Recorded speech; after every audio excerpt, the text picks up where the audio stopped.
seguramente todas estas personas son súper orgullosas porque usted es una pionera.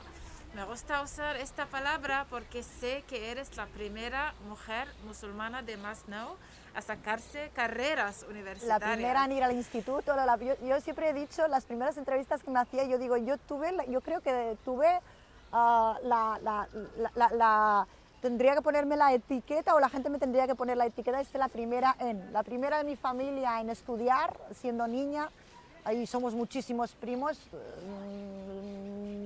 somos, no sé si 60, 70, 80 primos. La primera que decide que no, que nosotras como seres humanos, como personas, como mujeres, somos nosotras las que de alguna manera tenemos que construirnos y también construir esta sociedad en la cual estamos y que somos parte activa de ella, y por eso tengo un empoderamiento evidentemente por parte de mi madre y mis abuelas, que eso también siempre lo he querido recalcar, en el cual a mí me ayuda que esta creencia de superar barreras y estudiar, pues, y ser siempre la primera. Eso no es agradable, es muy complicado ser la primera. Es mi pregunta, perdona. ¿Cómo ha recibido la comunidad, tu entorno, tus familiares, el hecho que has decidido ir a la universidad, sacar una carrera y dedicarle tiempo y energía? Perdona, ¿lo han considerado como pionera o hubo, incluso diría yo, envidia, celos? No, a ver, depende de cómo lo miras y con qué perspectiva lo miras, ¿no? O lo ves, o lo lees y en qué momento lo lees. Evidentemente, cuando yo decido que quiero ir, primero, el primer gran choque que tiene mi familia con la propia comunidad, porque todos sabemos que la comunidad es bastante hermética y intenta un poco conservar o intenta controlar que todo el mundo vaya en la misma línea. Lo primero que llama la atención es que tú digas, no, es que yo quiero ir al instituto. Eso es lo primero.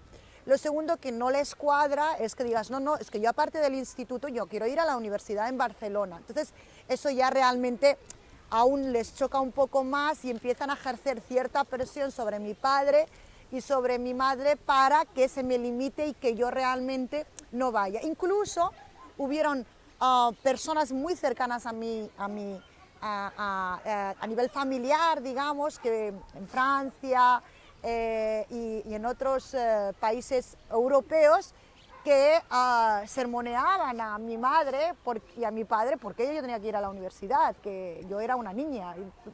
Y ahora visto con perspectiva, dices, qué triste, ¿no?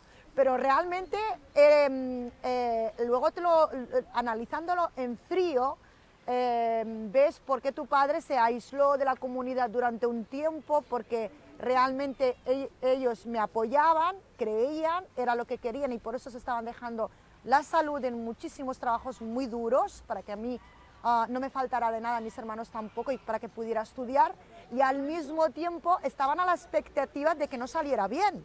Entonces, gestionar las dos cosas, gestionar el deseo de que tú progreses por ti mediante los estudios, era digamos, el objetivo número uno, pero a nivel interno, mi madre lo ha pasado muy mal.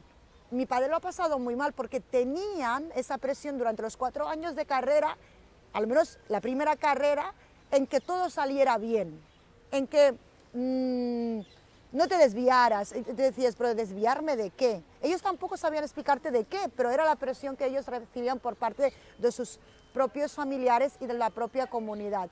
Pero como ya te digo, he tenido ese apoyo tan grande por parte de mis padres, mis tíos, mi tío Abdelaziz, que siempre me ha apoyado con mi tía y que ha aprendido conmigo la carrera, porque yo le explicaba a la hora de cenar lo que yo hacía o lo que me explicaba la doctora Bramón, lo que me explicaba el doctor Samso. De alguna manera ha sido como una carrera colectiva que luego yo he compartido, ¿no?, con mi familia. ¿Y cómo fue ir a la universidad como mujer musulmana con hijab y velo? No, yo no iba con hijab, yo eso quiero puntualizarlos. Yo hasta el 2009 yo no me pongo hijab, yo no llevaba hijab. Pero las barreras son evidentes por el simple hecho de ser mujer allá donde vayas. Hay una limitación en ese sentido. Entonces, yo, como cualquier otra compañera, evidentemente, estaba ilusionada porque estaba aprendiendo y porque estaba haciendo lo que yo quería, era estudiar. Entonces, la recuerdo como una etapa muy bonita de aprendizaje, de conocer compañeras y compañeros de todo el mundo aquí en la UB, pero también tengo un recuerdo muy bonito de la ESO, de los profesores, mis profesores de la ESO, del bachillerato o incluso de la primaria, ¿no? Entonces, yo la recuerdo como una época, de hecho yo no me quise ir, yo ya me expulsaban en plan diciéndome, oye, ya está, te has licenciado, has hecho el máster, y yo quería aún continuar haciendo, digamos, la tesis doctoral, ¿no? De alguna manera, mi vínculo con el ámbito académico siempre ha sido muy especial. Qué bonito. ¿Y qué mensaje tienes para las mujeres que no ven claro su futuro, tanto a nivel profesional como personal, por el simple hecho de ser una mujer musulmana aquí, que lleven o no el hijab? Mira, yo creo que en principio todas las personas, la sociedad y la vida en sí te pone limitaciones. Lo anormal sería que lo tuviéramos todo. Entonces, como no es lo anormal, o sea, lo normal es que las limitaciones la sociedad te las pone como mujer, o como, si tú me preguntas, ¿qué mensaje darías a aquellas centenares de jóvenes que se ponen en contacto conmigo, por ejemplo, mediante las diferentes redes, pues para decirte, ostras, desde que te he visto en el Parlamento yo me veo capaz de hacer educación infantil y ser la maestra de mi pueblo, ¿no? O decir, o de la escuela de mi pueblo, o desde que te he visto he creído, yo siempre he querido ser policía, pero pensé que no, te he visto sentada en el hemiciclo y he dicho, ¿y por qué no? Si Najat puede, ¿por qué no? Yo digo, todas las mujeres tenemos primero que pensar en nosotras mismas, nos tenemos que construir como personas, evidentemente, como mujeres, y pensar que si nosotras no nos cuidamos, si nosotras no nos queremos, no pretenderemos que alguien nos cuide o nos quiera, es que nos tenemos que cuidar nosotras mismas y tenemos que creer en nosotras mismas. Es evidente que el entorno que te rodea es importante, es evidente que no todo el entorno que te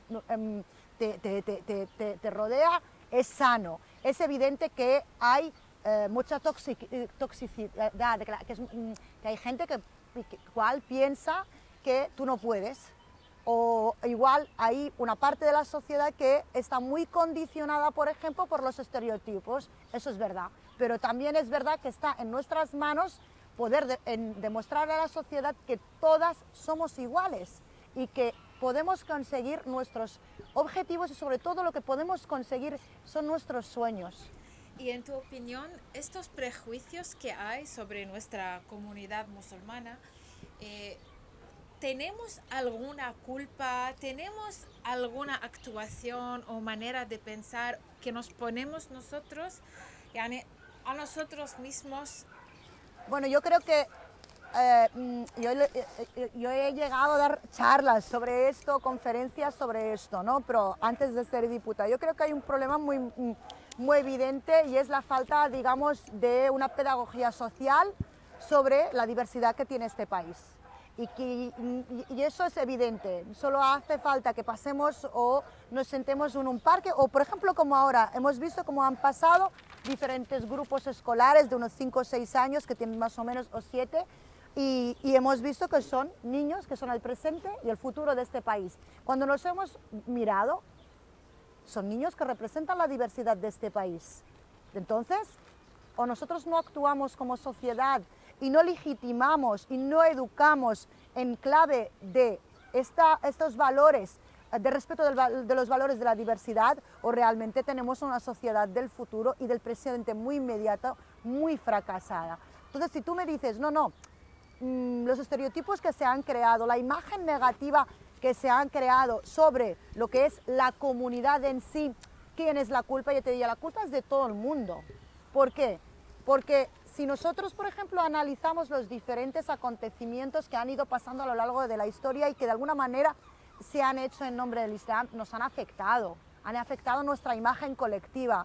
O, por ejemplo, la primera inmigración que llegó, que básicamente fue marroquí, que fueron anteriores a mis padres y que vinieron de zonas rurales y que su único objetivo era trabajar y mejorar su situación personal y familiar, incluso yo te diría que comunitaria en el país de origen, evidentemente venían a trabajar por un tema económico y no venían a explicar de dónde venían, no venían a explicar por qué procesaban una fe, no venían a explicar por qué se vestían de una manera o por qué se dejaban de vestir de otra. Entonces, esta omisión también ha influenciado luego sobre la imagen que se ha construido sobre la comunidad. Y evidentemente, ¿por qué no? Los medios de comunicación tampoco han ayudado. Los medios de comunicación, nos guste o no, solo hace falta que veamos, que cojamos cualquier o entremos a cualquier portal de cualquier digital y veamos cómo se trata una noticia cuando va relacionada con nuestro colectivo. Entonces, aquí tenemos un problema como sociedad y la cual tenemos que darle una respuesta global. Y eso también implica la propia comunidad. Y también implica el ámbito académico, y también implica el ámbito de la sociología y, por qué no, también las políticas públicas en la gestión de esta diversidad. ¿Y cómo se define usted con su identidad tan compleja, con esta maravillosa persona que se ha construido ella misma claramente con mucho apoyo? ¿Cómo se define en palabras todo lo que eres? Yo creo que no te podría decir, no, es que yo me defino como una niña nacida en Marruecos, criada con valores muy de empoderamiento femenino, evidentemente con un matriarcado. Yo siempre lo he dicho, mis abuelas para mí fueron mi pilar. Posteriormente aquí ya la sustituyó mi madre porque ellas ya no estaban, ¿no?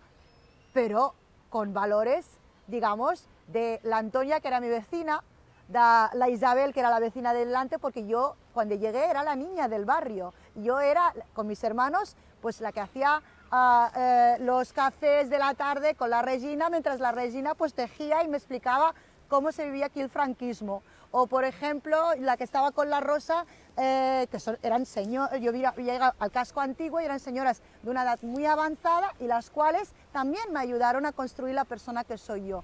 Es decir, si tú me dices, ¿cómo te defines? Me defino una persona que no le gustan las injusticias, pero sí que lucha por superar cualquier barrera, porque creo que nosotros como seres humanos podemos, digamos,